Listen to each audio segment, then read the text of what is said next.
Somewhere in the rolling tobacco fields of central Virginia, 6 women gave birth within the same 14-month period. All 6 delivered healthy boys with identical physical characteristics: unusual height for infants, distinctive amber-colored eyes, and a birthmark shaped like a crescent moon on their left shoulders. The births were recorded in a private family ledger, not in any county register. The attending physician, Dr. Silas Hartwick, noted in his personal journal that he had never seen such consistent genetic features across half-siblings in his 30 years of practice. He also noted something else. All 6 mothers were daughters of the same woman, a plantation widow named Helena Ravenswood, and according to whispered accounts from the household staff, all 6 children shared the same father, a man who was listed in the estate's property inventory as item number 47. The family destroyed most records related to these births before the Civil War reached Virginia, but fragments survived in courthouse basements and private collections, raising questions that historians have avoided answering for over a century and a half. Before we continue with the story of the Ravenswood estate and what truly happened behind its columned facade, I need you to do something. If you're fascinated by dark historical mysteries that challenge everything we thought we knew about the past, subscribe to this channel and hit that notification bell. And I'm curious, where are you listening from right now? Drop your state or city in the comments below. Now let's uncover what Helena Ravenswood set in motion in 1847.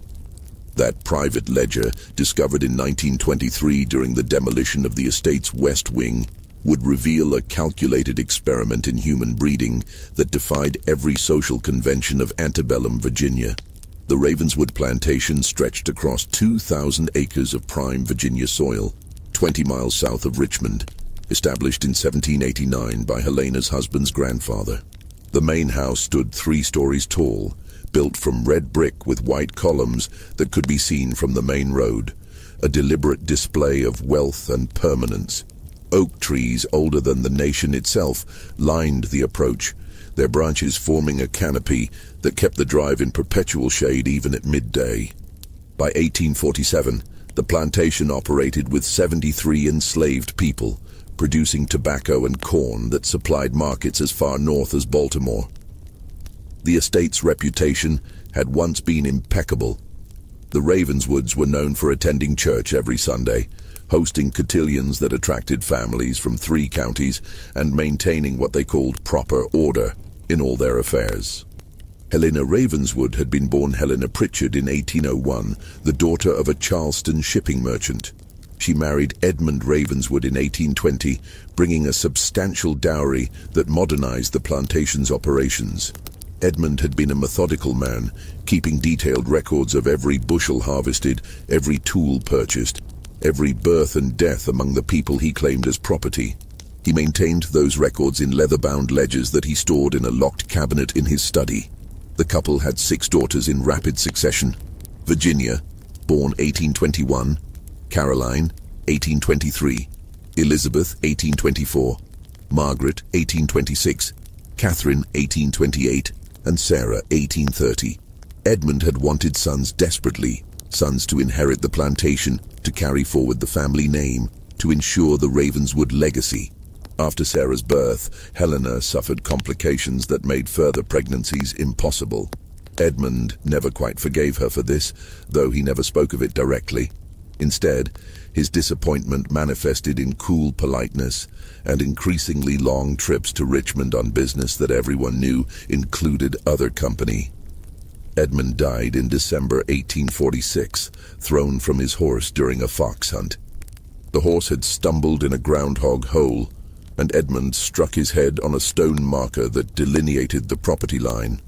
He was 49 years old. He left behind a will that granted Helena control of the entire estate, until such time as one of his daughters married a man deemed suitable to assume management, a man of proper breeding education and family connections. Helena was 45 when she became a widow. Her daughters ranged in age from 16 to 25.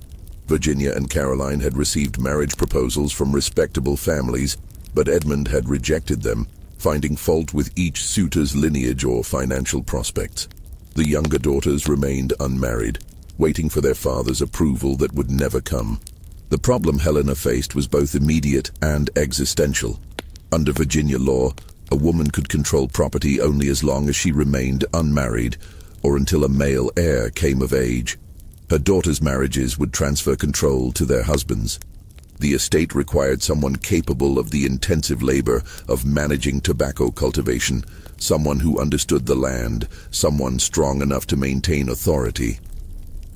But more than that, Helena had become obsessed with an idea that had taken root during Edmund's final years, an idea about bloodlines, about breeding, about creating the perfect heir.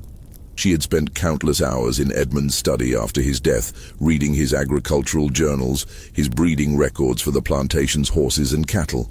Edmund had been meticulous about improving livestock through selective pairing, noting which combinations produced the strongest animals, the best temperaments, the most valuable offspring. The records showed calculated decisions spanning decades, each generation carefully planned to enhance desired traits. Among the enslaved population, there was a man named Isaac Drummond. He was 28 years old in 1847, standing 6 feet 4 inches tall with a build that came from years of blacksmithing work. His parents had been sold south before he was old enough to remember them clearly, and he had been raised by an elderly woman named Ruth, who had died the previous winter. Isaac could read, taught in secret by Ruth, who had learned from a Quaker family that previously owned her, and he possessed what the plantation's overseer described in reports as unusual intelligence and self-control. Isaac worked primarily in the forge, creating and repairing tools, shoeing horses, making the iron fittings needed for plantation operations. Edmund had valued his work enough to allow him a small cabin of his own, rather than quarters in the common buildings, a privilege that set him apart. He had amber-colored eyes, unusual enough that people remarked on them, and a birthmark shaped like a crescent moon on his left shoulder. Helena had noticed Isaac years before Edmund's death, though not for any romantic inclination. She had noticed him the way Edmund noticed a promising colt or a bull with good conformation. She had watched how other enslaved people deferred to him despite having no official authority, how he moved with controlled strength, how he solved problems with mechanical equipment that baffled others. She had noted his height, his health, his evident intelligence. 3 months after Edmund's burial, Helena began making unusual requests of her household staff. She wanted detailed information about Isaac's daily routines, his health, his interactions with others. She requested that Dr. Hartwick examine him under the pretense of ensuring the plantation's most valuable craftsman remained in good condition. Dr. Hartwick's report noted excellent health, superior physical development, and no signs of disease or defect. Helena's daughters had been raised to be decorative, taught piano, French, needlework, and just enough literature to make conversation. They had been prepared for marriages that would serve the family's social ambitions. But Edmund's death had changed their circumstances dramatically. Without a father to arrange advantageous marriages, without brothers to inherit and protect them, they faced an uncertain future. Several of the men who had previously sought their hands suddenly found reasons to redirect their attentions elsewhere. The whispers had already begun. The Ravenswood girls, left in their mother's sole care, their father's estate valuable, but their own prospects diminishing with each passing month. Helena gathered her daughters in the main parlor on a March evening in 1847. The room was lit by oil lamps that cast shadows on the wallpaper imported from France, on the portrait of Edmund that hung above the fireplace, on the faces of 6 young women who had no idea what their mother was about to propose. What Helena told them that evening would set in motion events that violated every social, moral, and legal boundary of their time and place. Helena spoke for nearly 2 hours that March evening, and by all accounts, not one of her daughters interrupted her. She began with practicalities, the estate's financial position, the legal vulnerabilities they faced as women without male protection, the declining marriage prospects they all understood but rarely acknowledged aloud. She discussed bloodlines with the clinical detachment Edmund had used when discussing livestock. explaining genetic inheritance with surprising sophistication for someone who had never received formal scientific education. Then she presented her solution. She wanted grandsons, multiple grandsons, born close enough in time to be raised together, educated together, prepared together to inherit and manage the plantation as a collective. But these grandsons needed to be superior in every way, physically strong, mentally capable, healthy, resilient. To achieve this, Helena had concluded that they needed a father who embodied those exact traits. And she had selected Isaac Drummond. The silence that followed her announcement was broken by Caroline, the second daughter, who asked if their mother had lost her mind. Helena responded by opening one of Edmund's breeding ledgers and walking them through 20 years of horse breeding records, showing how deliberate selection had improved the plantation stock from mediocre to exceptional. She used the language of agriculture, of rational improvement, of practical necessity. Virginia, the eldest at 25, pointed out what should have been obvious, that what Helena proposed was illegal, immoral, and would destroy them socially if it became known. Helena agreed that it must remain absolutely secret. She had already considered this. The pregnancies could be attributed to brief, discreet marriages to men who died shortly after. Yellow fever, cholera, accidents were common enough. Or they could simply withdraw from society during the pregnancies, a practice not uncommon for women of their class. The births would be recorded privately, and the children could be raised as orphaned relatives, wards of the estate.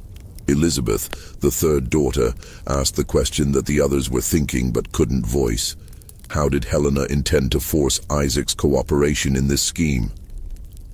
Helena's response revealed the depths of her calculation. She didn't intend to force anything. She intended to offer Isaac something that held more value than anything else could: legal manumission for himself and the future legal freedom for his children, documented and guaranteed. She would draw up papers, witnessed and notarized, promising his freedom and a tract of land after the last child was born. She would ensure his children were educated, that they grew up not as enslaved people, but as heirs to the plantation. She would offer him what the system made almost impossible: a future for his bloodline. The cynicism of this offer was staggering. Helena understood that enslaved people were not actually property, despite the legal fiction, that they had hopes and desires and agency. She was offering to weaponize Isaac's natural human desire for family and freedom against him, to make him complicit in a scheme that would forever entangle his children with the daughters of his enslaver. Margaret, the fourth daughter, began to cry. Catherine, the fifth, stared at the floor. Sarah, the youngest at 16, asked if they had any choice in the matter. Helena's answer was honest in its brutality. They could refuse. They could watch the plantation decline, their marriage prospects diminish further, their financial security evaporate. They could wait for the estate to be claimed by distant male cousins or sold to pay debts. They could accept positions as governesses or depend on the charity of relatives who would never let them forget their reduced circumstances. Or they could participate in securing their future through the only means available to them. She gave them 3 days to decide. During those 3 days, the household staff noticed changes in the usual rhythms of the estate. The daughters took long walks alone in the gardens. Helena spent hours in Edmund's study. Dr. Hartwick made an unusual house call, staying for dinner, and speaking with Helena in private for over an hour.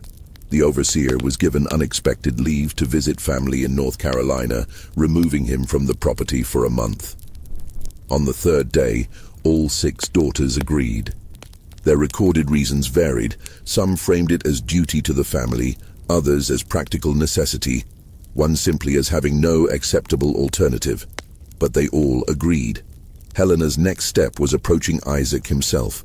She summoned him to the main house on a Saturday evening, unusual because enslaved people were never invited into the family's private quarters except for specific service tasks.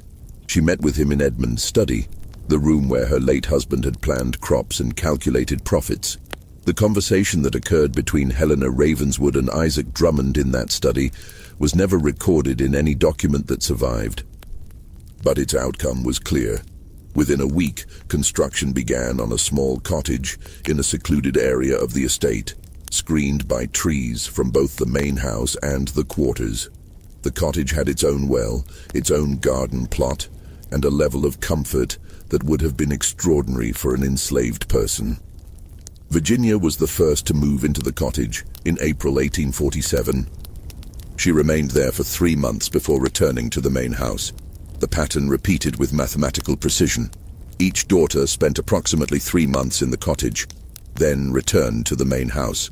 The intervals between their residencies varied slightly, but the sequence followed the birth order of the sisters: Virginia, Caroline, Elizabeth, Margaret, Catherine, and finally Sarah.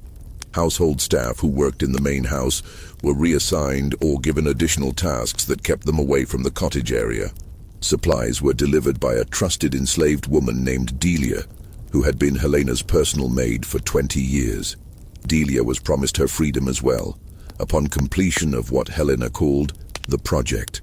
Dr. Hartwick began making regular visits to the estate, arriving every few weeks to check on the family's health. His visits increased in frequency as the first pregnancies progressed.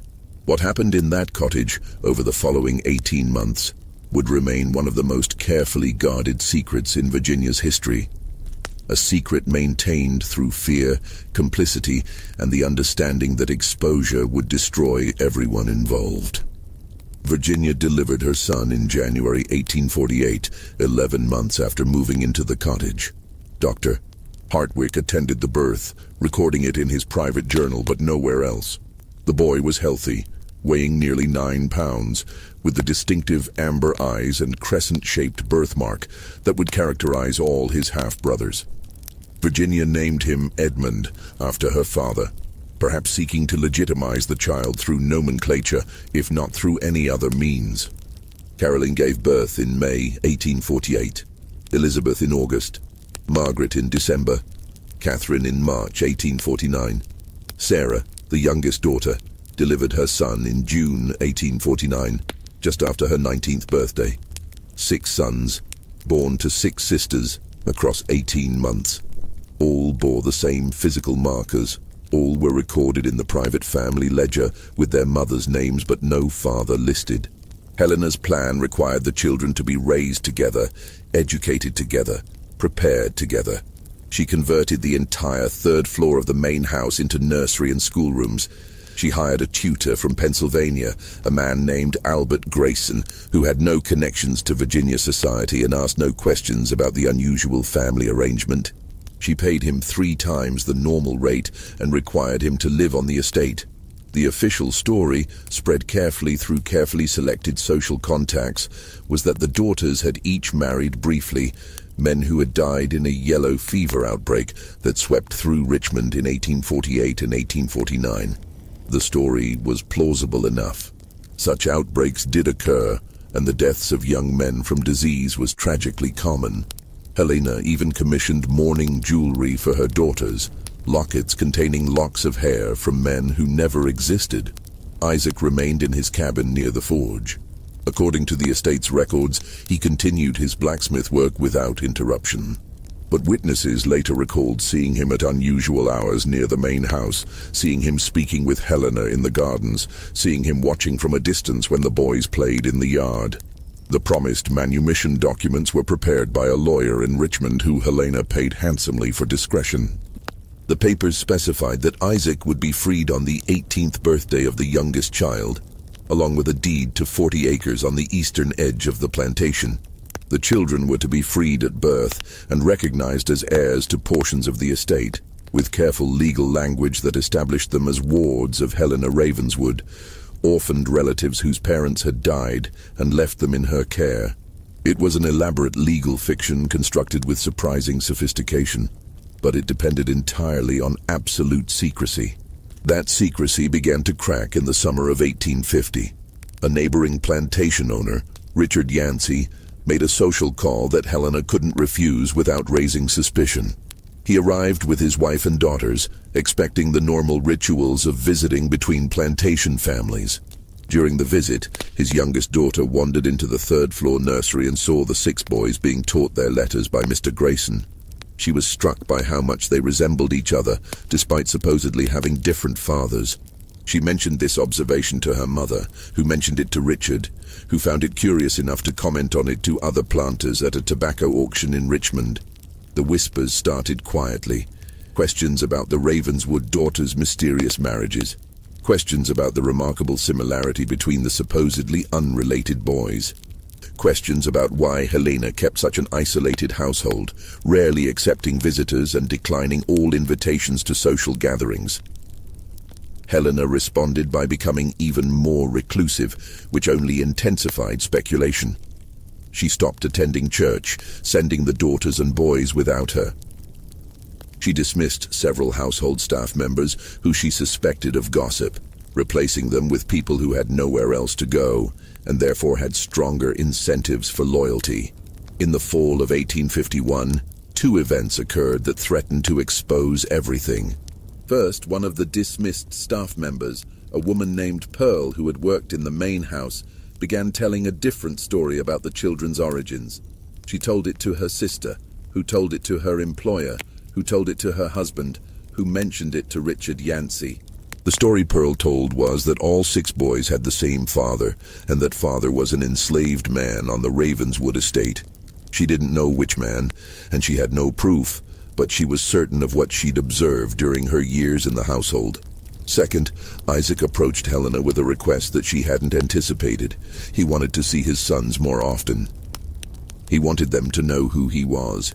The cottage had served its purpose, the births were complete, and he had fulfilled his part of their arrangement. But watching his children from a distance while they called him Sir, or didn't acknowledge him at all, was becoming unbearable. Helena's response to both situations revealed the ruthlessness that had driven the entire plan. Helena understood that managing information required controlling the people who possessed it. She sent 2 men, the plantation's overseer, who had recently returned from North Carolina, and a hired investigator from Richmond, to speak with Pearl. They found her working for a family 15 miles away. The conversation was brief. They informed her that spreading false and scandalous rumors about a respectable family could result in legal action for slander. They reminded her that as a free black woman in Virginia, her testimony would not be credited over that of white witnesses, and that associating herself with such stories could result in her being labeled a troublemaker, which could have severe consequences for her ability to find work or maintain her freedom. They suggested she consider the well-being of her sister and her sister's children. Pearl stopped talking about the Ravenswood household. Isaac's request presented a more complex problem. Helena met with him again in Edmund's study, the same room where they had first discussed the arrangement. She reminded him of the agreement, freedom for himself and his children, but only if the secret remained intact. She explained that allowing the children to know their true parentage would inevitably lead to exposure, which would destroy the children's futures as surely as it would destroy the daughters' reputations. The children would lose their legal status as free individuals and could be re-enslaved under Virginia law if the circumstances of their birth were exposed. Isaac argued that the children deserved to know the truth. Helena countered that the truth would destroy them. She offered a compromise. Isaac could work more frequently near the main house, could be present during some of the children's outdoor activities, could become a familiar figure in their lives, even if they didn't know his true relationship to them. She also reminded him, with cold clarity, that she still held the power to void the manumission agreement if he violated the terms of their arrangement. It was a threat wrapped in a practical discussion. Isaac had no legal recourse. The agreement existed, but its enforcement depended entirely on Helena's willingness to honor it. If he pushed too hard, if he exposed the truth, he would lose everything: his future freedom, his children's futures, potentially his life. He accepted Helena's compromise, but the acceptance came at a cost that manifested in other ways. The overseer's reports from that period note that Isaac became withdrawn, working mechanically but without his previous focus. He stopped the small social interactions he'd previously maintained with other enslaved people on the plantation. He spent evenings alone in his cabin, and on several occasions was observed sitting outside late at night, staring toward the main house. Meanwhile, the boys were growing. By 1852, the oldest was 4 years old, the youngest 3. They played together, studied together under Mr. Grayson's instruction, and developed the bonds of brotherhood. Mr. Grayson's letters to a colleague in Pennsylvania, discovered decades later, described them as remarkably bright and curiously similar in temperament, quiet, thoughtful, with unusual focus for their ages. Helena had achieved what she set out to create. 6 healthy, intelligent boys who would grow into men capable of managing the plantation. She had navigated the legal complications, maintained the necessary secrecy, and secured her family's future. But she hadn't accounted for human nature, the ways that secrets create pressure, how complicity breeds resentment, how lies require ever more lies to sustain them. The daughters lived in the main house with their children, but the strain of the situation manifested differently in each one. Virginia threw herself into managing household affairs with obsessive attention to detail. Caroline became deeply religious, attending church 3 times weekly and organizing prayer meetings. Elizabeth withdrew into reading, spending hours in the library that Edmund had assembled. Margaret developed headaches that confined her to bed for days at a time. Catherine took long rides across the property, often alone, returning after dark. Sarah, the youngest, seemed to age beyond her years, her face settling into permanent worry lines despite being barely 21. They rarely spoke among themselves about what they had done. The silence became its own form of prison. Dr. Hartwick continued his regular visits, but his journal entries from this period suggest growing discomfort. In one entry from 1853, he wrote, "The Ravenswood situation troubles me deeply. I have facilitated something that defies both moral law and natural order, yet I find myself bound to secrecy by professional obligation and personal complicity. The children are healthy and well cared for, but at what cost to all involved? I question whether I will face divine judgment for my role in this deception." The tension building within the household was matched by increasing external pressure. The rumors that Pearl had briefly spread before being silenced continued to circulate in modified forms. Some said the Ravenswood daughters had all married the same man at different times. Others suggested they had been involved with a married man who died. A few whispered about something more scandalous, but couldn't quite articulate what. Richard Yancey, the neighboring plantation owner, became increasingly curious. He made additional visits, always cordial, always seemingly innocuous, but his questions grew more pointed. He asked about the boys' fathers, expressing sympathy for the tragic losses. He commented on the boys' unusual similarity. He mentioned, almost casually, that he'd heard interesting stories about the household's arrangements. Helena understood that Yancey was probing, testing to see if his suspicions had substance. She deflected with practiced skill, but each deflection required more elaborate supporting details. She commissioned a marble monument in the Richmond Cemetery, inscribed with the names of the fictional husbands who had supposedly died in the yellow fever outbreak. She created detailed backstories for each man, complete with fabricated family histories and business connections. The web of lies grew more intricate, more fragile. In the spring of 1854, Isaac made a second request to Helena. He wanted the promise of freedom moved up. He wanted to leave the plantation before the boys turned 18, before he spent another 14 years watching his children grow up without acknowledging him. He had fulfilled his part of the agreement. He wanted his payment now. Helena refused. The agreement specified 18 years, and she would not modify it. Isaac's presence on the plantation served a purpose. He could continue his blacksmith work, continue his carefully controlled distant relationship with the children, and most importantly, his continued enslavement ensured his silence. A free Isaac could leave Virginia, could potentially speak about what had occurred without fear of legal repercussion against himself. This second refusal created a break in Isaac that had been developing for years. The thing about leverage is that it works both ways. Helena held power over Isaac, but Isaac held the truth that could destroy Helena's entire plan. and desperate people make dangerous calculations. In the summer of 1854, Isaac began keeping a journal. He hid it in a hollow space beneath the floorboards of his cabin, writing by candlelight after his work was done. The journal, discovered in 1889 during the cabin's demolition, contains entries that reveal his mental state during this period. July 14th, 1854. I watched William today, Virginia's son, 6 years old, learning to ride. He has my mother's way of sitting a horse, straight-backed and fearless. He will never know this. I am the blacksmith who shoes his pony, nothing more. The weight of this silence is breaking something inside me. August 3rd, 1854. Helena Ravenswood believes she has purchased my silence permanently. She believes the promise of future freedom is sufficient to ensure my cooperation until I am old and broken. She does not understand that a man can reach a point where the future matters less than the truth. September 22nd, 1854. I have made a decision. I do not yet know what form it will take, but I cannot continue this way. The boys deserve to know. I deserve to be known. The journal entries grew more agitated through the fall.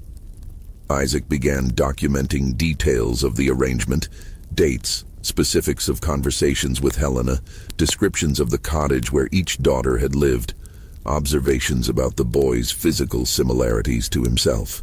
He was creating evidence, though it's unclear what he intended to do with it. Meanwhile, the boys themselves were developing in ways that made the secret harder to maintain. By age 6 and 7, they were asking questions about their fathers.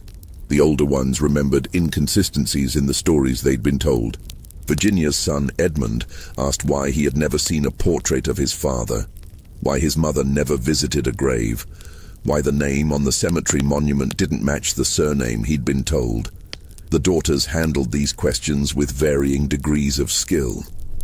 Some offered elaborate details that main house very late that night, standing beneath the third-floor windows where the boys slept. She said he remained there for nearly an hour, completely still, just watching the darkened windows. When she approached him to ask what he was doing, he told her he was memorizing something he would never see again. Another account, from the night watchman who patrolled the property, claimed he saw Isaac walking toward the main house carrying something wrapped in cloth. But when the watchman called out, Isaac changed direction and returned to his cabin. The watchman noted this in his log, but thought nothing of it at the time. Enslaved people moving about at night was not unusual, and Isaac had certain privileges that others did not. Virginia later told Elizabeth, in a conversation Elizabeth recorded in her diary, that she heard someone outside her window that night. She looked out and saw a figure in the darkness, but when she called out, whoever it was disappeared into the shadows. She convinced herself it had been her imagination, a product of the stress and guilt that had been consuming her for months. Only later did she wonder if it had been Isaac, trying one final time to be close to his son. The next morning, Isaac's cabin was found empty. His forge tools remained. His few personal possessions were still in the cabin, but Isaac himself had vanished. The overseer's report stated that Isaac had run away during the night, a common enough occurrence with enslaved people. A perfunctory search was conducted. Advertisements for his return were posted in Richmond newspapers, required by law, but written in such vague terms that they would be unlikely to result in his recovery. After 2 weeks, the search was officially abandoned. Helena told the household that Isaac had evidently chosen to run north, seeking freedom on his own terms. She expressed disappointment that such a valuable worker had fled, but she made no unusual effort to recover him. But there were details that troubled those who knew the situation intimately. The overseer privately questioned why a man planning to run away would leave behind the excellent boots he owned, custom-made to fit his unusual foot size. Why would he leave the small amount of money he had saved over years, coins hidden in a tin box under his bed? Why would he abandon the journal he had been keeping so carefully, a record that could have served as leverage if he chose to expose the truth from a position of safety in the north? The daughters understood that something had happened, but the details remained unclear. Virginia confronted Helena directly, demanding to know what had occurred. Helena maintained that Isaac had simply run away, that she had offered him an opportunity and he had rejected it, choosing to flee instead. But several details didn't align with that story. Running away typically involved taking supplies, tools, anything of value that could be sold or traded. Isaac's belongings remained untouched. People who ran away typically headed north toward free states, but no reports of anyone matching Isaac's distinctive appearance surfaced from the network of people who tracked runaway enslaved people. A man 6 feet 4 inches tall with amber eyes would have been noticed, remembered, reported. Virginia pressed harder, suggesting that Helena had done something to ensure Isaac's permanent silence. Helena's response was cold and unambiguous. Isaac Drummond made his choice. Whatever became of him afterward is a consequence of that choice. You would do well to concern yourself with your son's future rather than with matters that cannot be changed. The implication was clear, even if Helena never stated it directly. Virginia understood that pursuing the question further would yield no answers and might endanger her own position. She dropped the matter, but the suspicion remained, festering like an untreated wound. The boys asked about Isaac's disappearance. They had grown accustomed to seeing him around the estate, and his sudden absence was noted. They were told he had run away, seeking freedom. The older boys understood what this meant. The younger ones simply knew that the blacksmith was gone. Edmund, Virginia's eldest son at 7 years old, seemed particularly affected by Isaac's disappearance. He had spent more time around the forge than his cousins, fascinated by the work of shaping metal, by the precision and strength it required. He asked his mother repeatedly what had happened to the blacksmith, why he had left, whether he would return. Virginia's answers grew shorter and more evasive with each asking, until finally she told Edmund never to mention Isaac's name again. 3 months after Isaac's disappearance in October 1855, Dr. Hartwick died. The official cause listed in death records was liver failure, likely related to his heavy drinking. But Hartwick's final journal entry, written the day before his death, suggests something more complex. October 3rd, 1855. I can no longer carry this burden. Isaac Drummond did not run away. I know this with certainty, though I cannot prove it. I believe Helena arranged his permanent removal from the situation.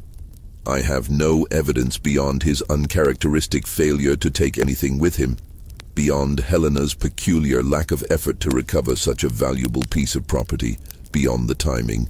Immediately after she made him an offer, he refused. I'm complicit in so much already. I cannot add murder to my list of sins, but I cannot expose it either, without implicating myself in the entire sordid arrangement. I have failed every oath I took as a physician. I no longer wish to live with this knowledge. Hartwick's death was ruled natural causes. His private journals were collected by his widow and stored in a trunk, eventually making their way to a historical society where they remained unexamined for decades. The overseer who had been present during the search for Isaac, a man named Thomas Garrett, left the Ravenswood Estate's employment in December 1855. He moved to North Carolina and never returned to Virginia. Years later, in a letter to a former colleague written in 1871, he made a cryptic reference to events at Ravenswood. There are things I witnessed in Virginia that I pray never to see again. Some secrets are buried too deep to ever be safely unearthed, and some women are more ruthless than any man I ever knew. I left because I valued my soul more than my salary. With both Isaac and Hartwick gone, the two people who possessed full knowledge of Helena's plan and the ability to expose it were removed from the equation. The daughters remained, but they were implicated in the scheme. Exposure would destroy them as surely as it would destroy Helena. The secret was secure again, locked behind walls of complicity and fear. The boys continued growing, continued their education, continued preparing for their role as heirs to the plantation, never knowing the truth of their origins. But something had changed in the household after Isaac's disappearance. The daughters became more withdrawn from each other, each retreating into private grief or guilt that they couldn't share. The unity that Helena had maintained through force of will began to fracture in subtle ways. The years that followed seemed to validate Helena's plan, at least on the surface. The boys grew into intelligent, capable young men. They received educations that far exceeded what was typical for Virginia plantations, studying not just basic reading and mathematics, but literature, history, philosophy, and practical sciences. Mr. Grayson, the tutor, remained with them until 1862, when the Civil War made his position untenable. The war itself disrupted everything Helena had constructed. When Virginia seceded in 1861, the plantation's operations became subject to Confederate requisitions, labor shortages, and general chaos. The boys were teenagers by then, ranging from 13 to 16 years old. They watched as the world they had been prepared to inherit crumbled around them. Helena died in 1863 during the war from pneumonia. She was 62 years old. Her final instructions to her daughters, delivered from her deathbed, were reportedly simple. Maintain the story. Protect the boys. Never tell the truth. The daughters honored this instruction, but the truth became increasingly difficult to suppress as the boys matured and began asking more pointed questions about their origins. The end of the war and the abolition of slavery made the entire social structure they had been raised in collapse. The plantation never recovered its antebellum prosperity. By 1870, it had been subdivided and sold to pay debts. During the final sale of the property, workers clearing out the old slave quarters discovered something disturbing in a wooded area approximately 300 yards from Isaac's former cabin. They found skeletal remains buried in a shallow grave, along with fragments of clothing and a leather belt with distinctive brass fittings. The overseer who had replaced Garrett examined the remains and noted in his report that the deceased had been a man of unusual height based on the length of the leg bones. The discovery was reported to local authorities, but in the chaos of reconstruction, the investigation was perfunctory. The remains were assumed to be those of an unknown Confederate soldier, or perhaps a runaway, who had died of natural causes and been buried by companions. No connection was made to Isaac Drummond, whose disappearance 15 years earlier had been officially recorded as a successful escape. The remains were buried in an unmarked grave in the county cemetery, and the matter was closed. But Caroline, who still lived in the area at the time, heard about the discovery. She visited the site where the remains had been found and saw the fragments of the leather belt before they were buried. She recognized the brass fittings. She had seen Isaac wearing that belt many times during the years when the cottage was in use, when each daughter had spent her time in that isolated space with him. She said nothing to the authorities, but she wrote a letter to Virginia, who had already moved to Philadelphia with her son. The letter, preserved in Virginia's papers and discovered in 1908, contained only a few sentences. They found him. He never left. Mother lied about everything, just as she lied about so much else. What are we supposed to do with this knowledge? We cannot tell the boys. We can never tell the boys. This secret will die with us, as it should have died with her. Virginia's response, if she sent one, has not survived.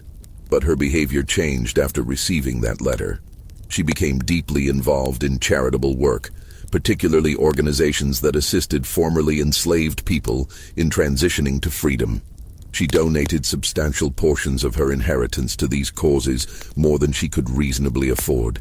Her son Edmund later wrote that his mother seemed to be atoning for something, though she would never explain what. The boys scattered to different parts of the country. Virginia's son Edmund became a teacher in Philadelphia, dedicating his life to educating black children in the years after emancipation. He never married, though he maintained close relationships with his cousins. Caroline's son James became a merchant in Baltimore, building a successful business that employed both black and white workers at a time when such integration was rare.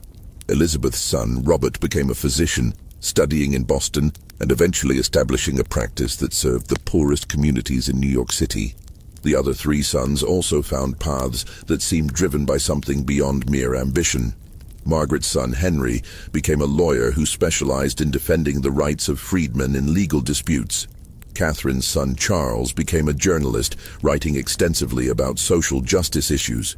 Sarah's son William became a minister, preaching a gospel of redemption and forgiveness that his parishioners found deeply moving. Each of them, in their own way, seemed to be working towards something, perhaps unconsciously attempting to balance an equation they didn't fully understand, to make right a wrong they couldn't name. Whether any of them ever learned the full truth of their origins remains unclear. Some evidence suggests that at least Edmund did, through anonymous letters he received in the 1890s, but he never acknowledged this publicly. The daughters lived out their lives carrying the secret, dying one by one between 1880 and 1903.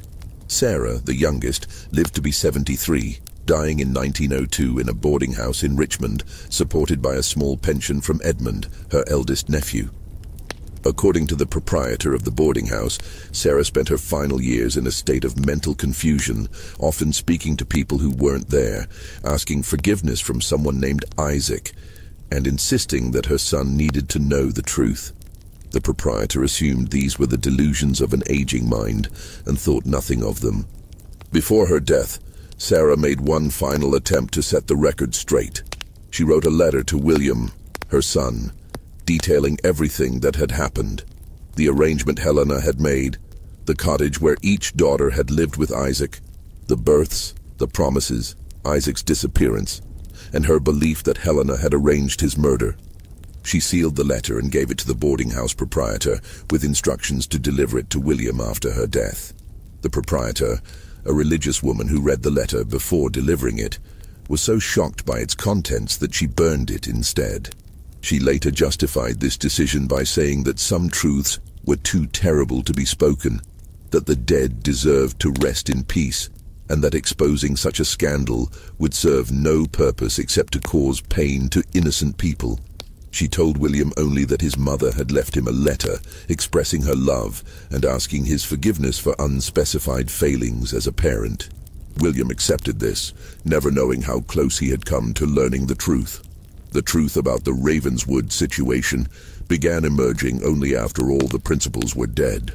The discovery of Dr. Hartwick's journals in 1897 by a researcher investigating medical practices in antebellum Virginia revealed the first documentary evidence. Isaac's journal was found in 1889 during demolition of his cabin. The family's private ledger was discovered in 1923.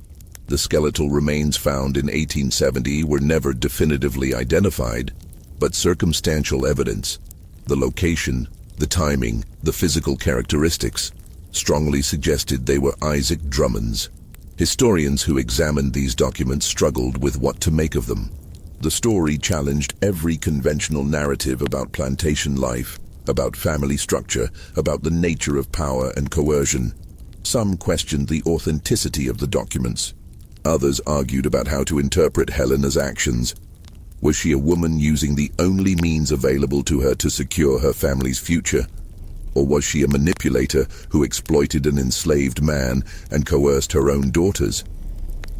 The academic debate continued for decades. In 1934, a historian named Margaret Thornton published a comprehensive study of the Ravenswood case, drawing on all available documents and attempting to construct a complete narrative. Her work was criticized by some as sensationalist and by others as too sympathetic to Helena's position. The controversy highlighted how difficult it was to judge historical actions through contemporary moral frameworks, and how the intersection of slavery, gender, and power created situations that defied simple categorization. The boys themselves never publicly acknowledged the truth. If they learned of it later in life, and some evidence suggests that at least Edmund did, through letters he received from an anonymous source in the 1890s, they chose to maintain silence. They had built lives, families, and reputations under the names and stories they had been given. Exposing the truth would have served no purpose except to destroy what they had built. One curious detail emerged in genealogical research conducted in the 1950s. All 6 of Isaac's sons had numerous descendants. and researchers noted that the distinctive amber eyes and crescent-shaped birthmark appeared in many of them, spanning multiple generations. These genetic markers became a kind of living testimony to Isaac's existence, physical evidence that persisted long after all documentary evidence had been debated and disputed. Isaac Drummond's ultimate fate, despite the discovery of remains that likely were his, remained officially uncertain in historical records. The connection between those remains and Isaac was never proven definitively, maintained as strong suspicion rather than confirmed fact. No death certificate was ever issued. No burial record listed his name. He remained, in official terms, a runaway whose fate was unknown, a ghost in the historical record, present only through inference and implication. The only traces of his verified existence were the 6 sons who carried his genetic legacy, the journal hidden beneath cabin floorboards, the disturbing documents that eventually made their way into archives, and the profound impact his descendants had on the communities where they lived and worked. The boys he never got to claim as his own became men of remarkable character, each contributing something significant to the society that had tried to deny their father's humanity. The Ravenswood estate itself declined into ruin after being subdivided.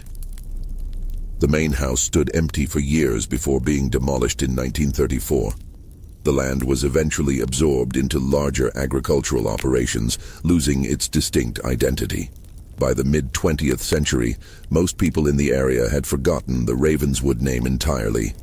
The story survived only in fragmentary documents, Hartwick's journals, Isaac's writings, the private family ledger, letters from Virginia and her sisters, Yancey's correspondence, overseer reports, and the mysterious skeletal remains that were never definitively identified.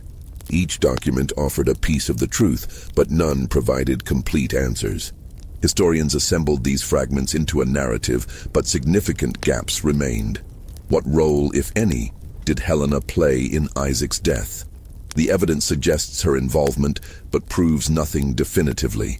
Did Isaac actually refuse her final offer, or did something else occur during those final 24 hours? Why did Dr. Hartwick die so suddenly after writing his final journal entry? Was it truly liver failure, or did his knowledge make him a liability? How much did the boys eventually learn, and what did they choose to do with that knowledge? The documents raise these questions but provide no definitive answers, leaving the full truth of the Ravenswood situation suspended between what can be proven and what can only be suspected. The skeletal remains found in 1870 add one more piece to the puzzle, but also raise new questions. If those were Isaac's remains, who buried him there? Who knew about the burial? And why did no one come forward with information at the time?